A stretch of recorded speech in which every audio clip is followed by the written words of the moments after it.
Ich bin sehr begeistert, Sie alle für diesen ganz wunderbaren Film. Und ich habe Ihnen gesagt, dass ich das für ein Meisterwerk halte. Das Lustige ist, er ist der zweite Spielfilm von Nicolas Bedos und es ist bereits dieses monströs gute Stück Kino geworden. J'ai dit que c'est justement votre deuxième long métrage et c'est déjà tellement monstrueusement bien fait. Vous êtes l'auteur, vous êtes le metteur en scène. La seule chose qui vous est pas faite cette fois-ci, c'est de jouer même encore le rôle principal que vous avez fait dans le premier métrage. Mais ça, c'est... Vous avez travaillé depuis la fin du premier long métrage pour construire ça, ou est-ce que c'était un film qui a voyagé déjà tout le temps dans votre tête? Parce qu'il marche pas. Oui, non, j'ai mis longtemps avant de trouver l'idée après Adelman. Et puis celle-ci, elle est arrivée et elle était très généreuse avec moi. Elle était très gentille avec moi, cette idée-là. Et elle donnait plein d'autres idées, elle faisait plein d'enfants d'idées.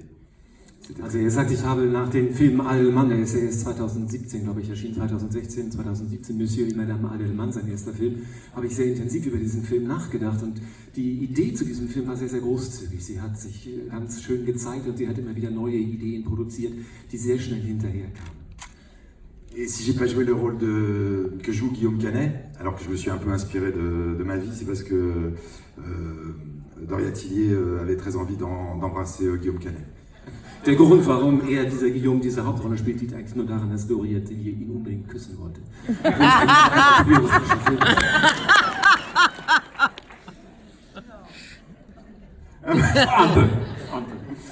Et Daniel Auteuil non plus. Daniel Auteuil, il embrasse très bien. Oh, je pense que Daniel Auteuil kann auch sehr gut küssen. Voilà. Mais en fait, j'ai fait des films. I write and I do movies because Doria is a sex addict. Das übersetze ich jetzt nicht, das wirklich haben Sie ganz alleine so verstanden.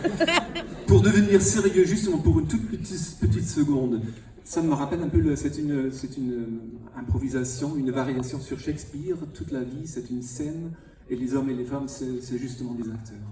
C'est vrai? Ça vous a donné une petite inspiration, cette idée que n'importe si c'est le film ou bien la réalité, c'est bien la même chose. En fait, c'est tout ce que... C'est vrai. Il y a beaucoup de points communs entre Shakespeare et moi.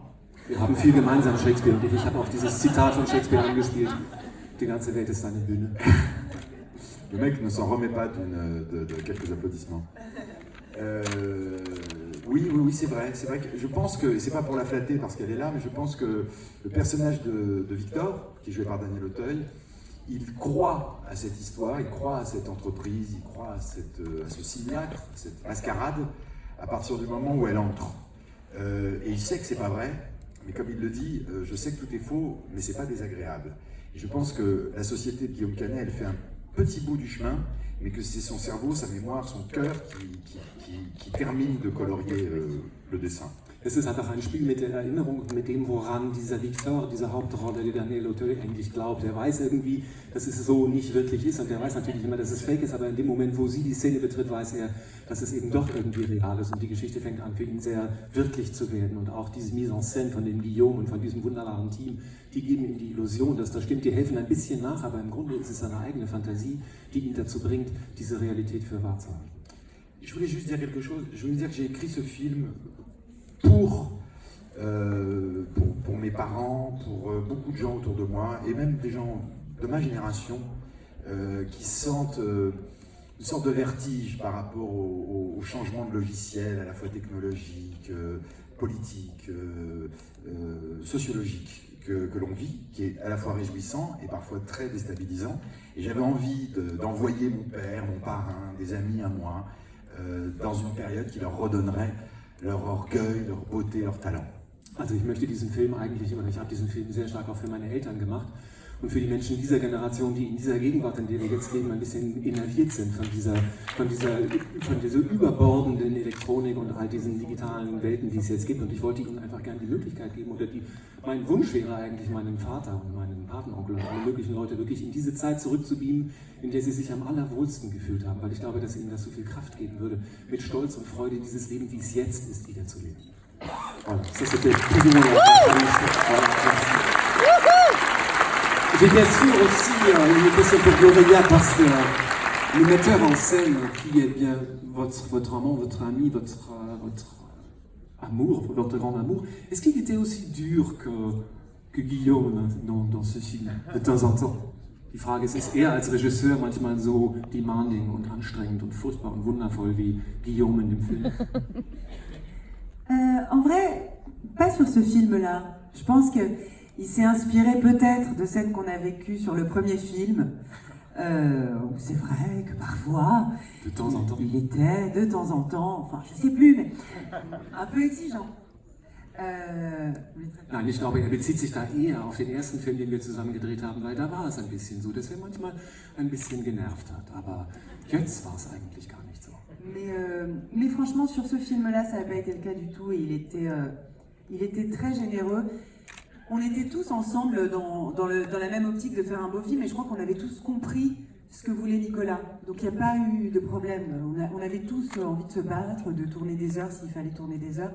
Donc non, même pas. Also in diesem Film ist es wirklich ganz wunderbar gegangen, weil wir alle auch in diesem Team sehr, sehr eng miteinander gearbeitet haben und weil wir alle diese Vision von Nicolas so gut verstanden haben, was er mit diesem Film erzählen wollte, weshalb es auch für niemanden ein Problem war, endlos viel länger zu arbeiten, als es vielleicht die Gewerkschaft erlaubt.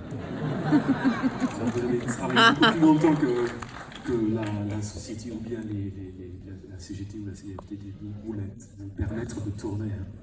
Ce que je me dis, alors, vous êtes né en 79, je crois, je ne vais pas vous dire votre date de naissance parce qu'on ne fait pas. Alors, il y a quelques 5 ans entre cette réalité fictive du film et votre propre mémoire. C'est comment alors de mettre en scène une période comme ça, qu'on n'a jamais vécue? C'est une époque que je fantasme parce qu'elle m'a été... C'est l'époque où mes parents se sont rencontrés. Das ist also die Zeit, wo meine Eltern sich kennengelernt haben, tatsächlich. Er selbst ist Jahrgang 79. Et c'est une époque que j'ai fantasmée parce qu'elle était à la fois...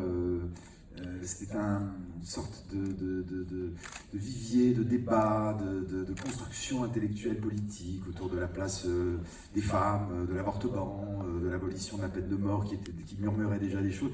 C'était un moment de liberté sexuelle, où on était moins limité dans nos vitesses, dans nos boissons, dans nos fumettes, dans un certain nombre de choses. C'est une époque que j'ai toujours un peu...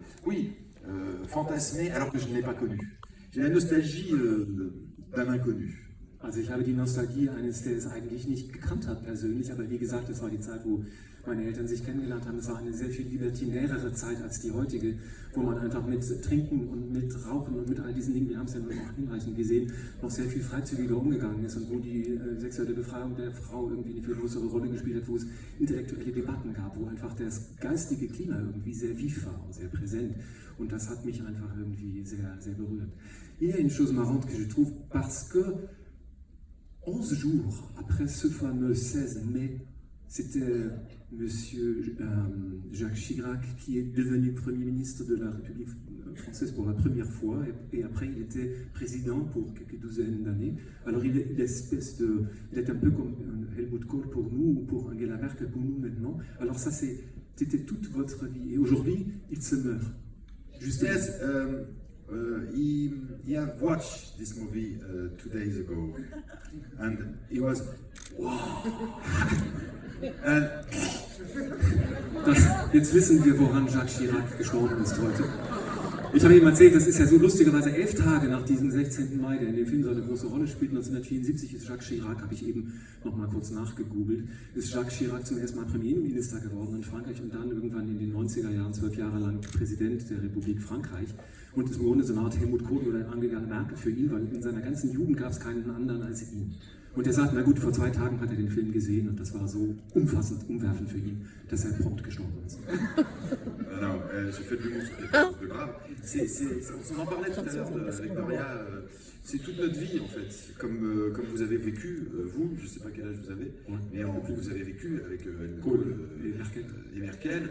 Ah oui. Ja, sagt er mir, Sie haben ganz recht, wir haben heute schon lange darüber gesprochen, das ist genau diese Periode, in unserer ganzen Jugend gab es keinen anderen als Jacques Chirac. Et nous, on a vécu toute notre vie avec Jacques Chirac, c'est vrai. Donc là, je fais le malin, mais en fait, on est un peu troublé parce que c'est un grand-père. C'est C'est un homme que moi j'ai appris à détester quand j'étais adolescent, parce que C'est scandaleux aussi. Oui, parce que c'était vraiment l'ennemi de mon père. Chirac, c'était la droite. Et puis après, les années sont passées, on a fini par revisiter son bilan, comme vous l'avez fait avec certains, où justement c'est le début un peu de la disparition des frontières entre la gauche et la droite. On se rend compte qu'un président de droite finalement est plus social qu'un président de gauche. Donc c'est le début un peu du bordel. On était communistes et maintenant on vote pour Sarkozy. Hein. Voilà. C'est ça. Exactement. Vous pouvez traduire ce que je viens de dire? Also es geht ein bisschen darum, dass er sagt, also diese Zeit von Jacques Chirac, das war natürlich ein bisschen für uns wie so ein Großvater. Und er hat unsere Jugend geprägt, aber wir haben ihn auch gehasst, weil er war der Antipode zum Beispiel von all dem, woran mein Vater glaubte, was mein Vater wichtig fand. Aber mit der Zeit merkt man dann doch, dass irgendwie vielleicht sogar ein Rechtsausleger wie Jacques Chirac in der historischen Rückschau vielleicht so furchtbar gar nicht gewesen ist. Und dann habe ich ihn an sein Filmzitat erinnert, ja, früher warst du Kommunist, aber in 30 Jahren wirst du Sarkozy wählen. Also diese Wanderungsbewegung, die wir haben als junge Menschen, die man dann so ein bisschen konservativer wird, wenn die Lebensjahre so voranschreiten. Bon, est-ce qu'il y a encore plein de choses à raconter, de discuter, mais je crois que tout le monde veut venir plus proche de vous lors de la grande fête de la Élysée. Oui, mais avant, It's a party after. Avant qu'on fait ça, il faut que je vous donne quelque chose. Attendez une seconde, s'il vous plaît.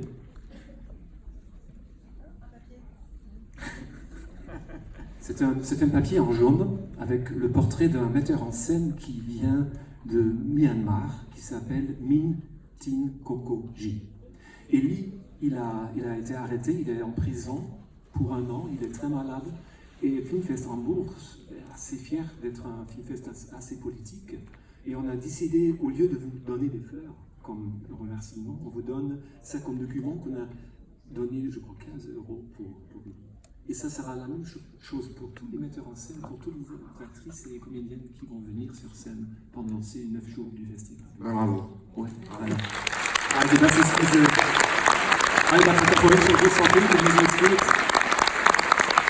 Und jetzt ist freigelassen worden. Das hier ist Min Tin Koko Ji. Ich bitte um Verzeihung, dass ich den Namen ablesen muss. Es handelt sich um einen Dokumentarfilm aus Myanmar, der seit einigen Monaten im Gefängnis sitzt für 1 Jahr und eine starke Lebererkrankung hat und eigentlich dringend irgendwie fortlaufende medizinische Behandlung bräuchte. Und Filmfest Hamburg als großes politisches Filmfest schenkt keine Blumen den Stars, sondern spendet Geld, 15 € für jeden, der hier auf die Bühne kommt, also für jeden Film, der hier auf die Bühne kommt. Kommt nachher doch ein bisschen was zusammen und das geht dann nach Myanmar, um hoffentlich der Gesundheit dieses Regisseurs ein bisschen aufzuhelfen. Ich danke Ihnen ganz herzlich, dass Sie noch geblieben sind. Es gibt noch was zu sagen. Je voulais dire quelque chose d'un tout petit peu démagogue et un peu racoleur, mais c'est vrai que c'est très émouvant de voir cette salle aussi chaleureuse. On a la chance avec ce film de se balader un peu grâce au Festival de Cannes aussi, dans des pays très différents. On est allé dans le sud, on est allé au soleil, on est allé... et voilà, et c'est vrai qu'on peut... Nous, moi qui ne suis pas un fin connaisseur de l'Allemagne, tout d'un coup se dire peut-être ce sera un tout petit peu plus pudique, un peu plus timide. Et ce soir, vous m'avez magnifiquement prouvé que vous étiez aussi latin qu'un Italien. Ah, das werden wir gerne machen. Danke. Nicolas Bedos sagt, wir sind mit dem Film schon einiges jetzt auf Reisen gewesen nach Cannes, nach diesem Erfolg, der da auf dem Festival war. Im Mai waren im Süden, wir waren an verschiedenen Orten und ich war so ein bisschen unsicher, wie das wohl sein würde hier. Ich kenne Deutschland nicht so sehr gut und dann nach Hamburg kommen und dann denken, die sind ja alle so ein bisschen verklemmt hier. Aber heute Abend habt ihr mindestens so lateinisch wie die Latin. Merci beaucoup! Merci à vous. Merci.